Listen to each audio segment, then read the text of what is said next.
Pretty much we're going to be doing a 6-month review on my 2016 Honda Genesis Coupe 3.8 Ultimate. We're going to go over a few things. We're going to go over like the cost of ownership, the modifications that I've done, my plans for the car, and then also just my overall thoughts about the car and what I recommend it. So essentially I got the car back in November of 2023, and essentially it had 42,000 miles on it.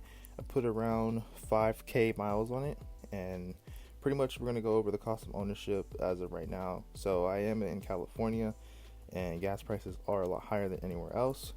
Currently right now gas prices are around like $5.89, so I do typically fill up the car around halfway, or also like 3/4. Usually it's 3/4, but halfway if I know I'm going to be really busy.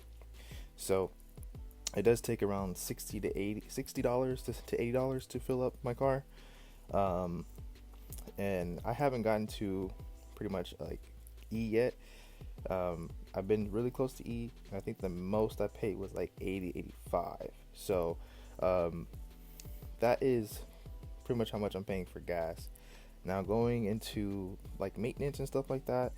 The only thing that I've really done was recently I just got an alignment after I got my car lowered, or after loading my car myself, and then also I did do an oil change. So the alignment was around $100. The oil change was around $125. So not too much as of right now of maintenance.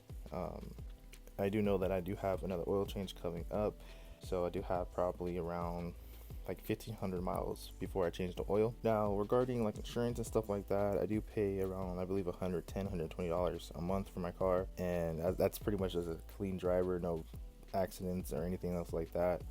I am in my 20s as well, so essentially it is a little bit lower for me since I've been driving for a little bit longer. And then we're not going to really talk about how much I'm paying for the car. Pretty much going to put up some listings of the car, and then you can kind of decide how much you can pay for your car.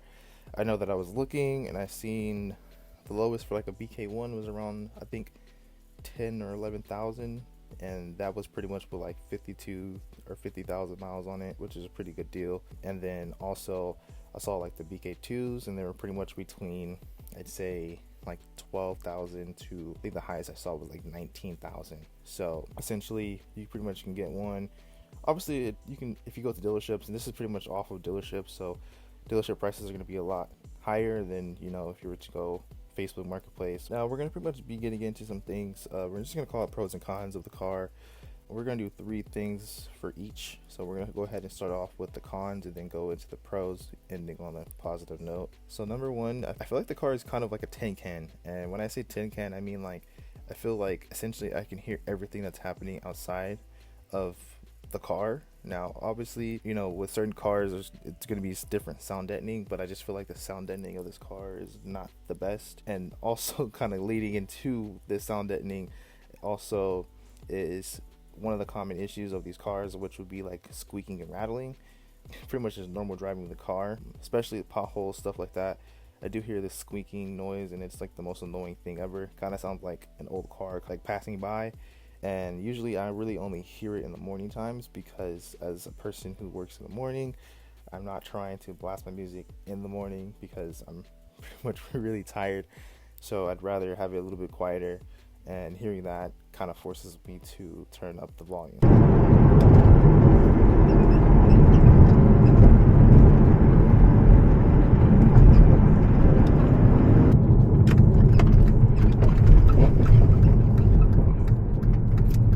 For number 2, it's going to have to do with the leather of this car.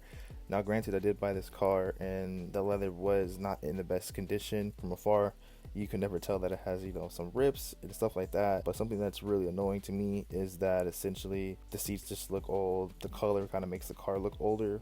And then for me personally, the seat is not the most comfortable seat. I definitely have done a couple of road trips, and after like 45 minutes to an hour, my lower back is like killing me. So I do have plans to switch out the seats, because, you know, they can be switched out, and I'm pretty much planning on keeping the car for a little bit, so might as well go ahead and do stuff that, you know, makes me feel a little bit more comfortable. Going on to con number 3, I would say this is something that I wish I would have known before purchasing the car, and it just has to do with joining the Facebook forums. Now, when I say join the Facebook forums, usually I would be doing my research and stuff like that. I would join the Facebook forums. For a lot of people in the forums, they're just essentially blowing the engines, whether it's a 2.0 or a 3.8. And that's just something that, when I first got the car was really scary. Obviously, we know that the main reason they're blowing their engine and stuff like that is due to maintenance and I think oil deprivation, if I'm not mistaken. So I do my best to just make sure that maintenance is, kept up, that I'm checking my oil at least once a week to see where it's at. And I do push the car, but I don't push it as much as I should. But it's something that did bother me for the first few months owning the car. So now we're going to go back onto the pros of this car. So the reason I got this car was due to the looks of the car. I feel like the exterior looks do look amazing, and I've always seen Genesis Coupes, either it's wide body or stock body, looking amazing, just being lowered with some wheels. Now obviously that's for a lot of cars as well, but something kind of just stood out about it for me. Personally, I was looking at a Genesis Coupe before my previous car, and lo and behold, now I have one. So the looks of these cars is just really nice to me. So for number 2, it's going to be the sound of the exhaust. I'm having a hard time picking exactly which exhaust I want to go with, whether it's a custom exhaust or a CNT exhaust, or there's just so many exhausts to pick from. And pretty much I'm going to go ahead and pull my trigger on it pretty soon, but I do like the way that these V6s sound, and I am a huge fan of V6s, hence why I was looking at Genesis Coupes, 3.8s, and then also like the Z's as well. So yeah, that's pro number 2. Going on to number 3 is, honestly, I do feel like it's a really great and fun daily driver. This is something that I do look forward to driving now, especially since my shift knob is feeling amazing and the shifts are feeling amazing. And honestly, like I said, I do drive in traffic, and it's not the worst car to drive in traffic. Now I do obviously have times where I'm pretty much being able to enjoy the car, and honestly, like, I get like 23 miles per gallon, which is pretty good for these cars. And I think for my GTI I was getting like 27, so it's not that much of a difference with more horsepower. And I feel like, honestly, like, that was just like a great bang for your buck. For future plans of this car, essentially, like I said, this is my daily driver, and I wanted it to feel comfortable, but I also want to be able to do things like maybe go on canyon runs or do maybe autocross, things like that. That's in the future. But essentially, my goal is to pretty much start with the exterior. So I already lowered the car. I do plan to get wheels for it. Pretty much still deciding on which way I want to go with the wheels. But I do want to get an exhaust as well. So I think the exhaust is definitely going to be the next mod, along with tent, because I am in a freaking fish tank, essentially. So essentially, like I said, I want to just start with the exterior mods before I get into doing like full bolt-ons and stuff like that and tuning, because I feel like once the car looks amazing, then I can go ahead and go a different route. And because I haven't tuned any of my cars before, and this will be like the first car that I decide to tune, so that would be pretty exciting for me. But like I said, I wanted to build like something that's more of like, I guess, a street performance car. Yeah, so like I said, we're gonna start off with exhaust. We're gonna go ahead and do tent afterwards, some wheels. I do plan to do some aero on the car and just make it look amazing. I don't plan to do the wide body stuff like that, although I did see some fenders. Somebody did like fenders on the car, and I do feel like that looked amazing, but still not my cup of tea. Now, would I recommend a Genesis Coupe? The answer is pretty much it's yes and no, because I say if you really like the Genesis Coupes, I do recommend getting them, right? But I just don't recommend getting any Genesis Coupe you see out there, unless you're willing to put in some work and rebuild engines and do stuff like that.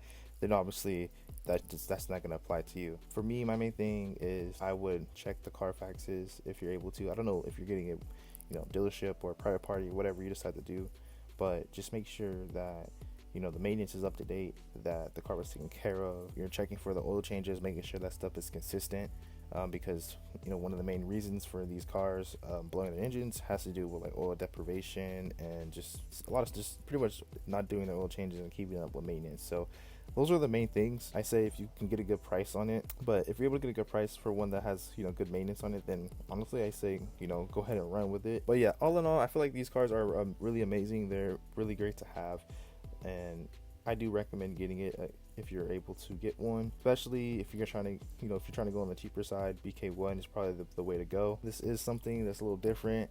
Wasn't planning on doing it, but still wanted to put out a video, so hopefully this is a good video for you guys to enjoy. Don't forget to subscribe, and if you guys have any comments, feel free to just drop some down below, also with some video recommendations as well. Hope you guys have a good one.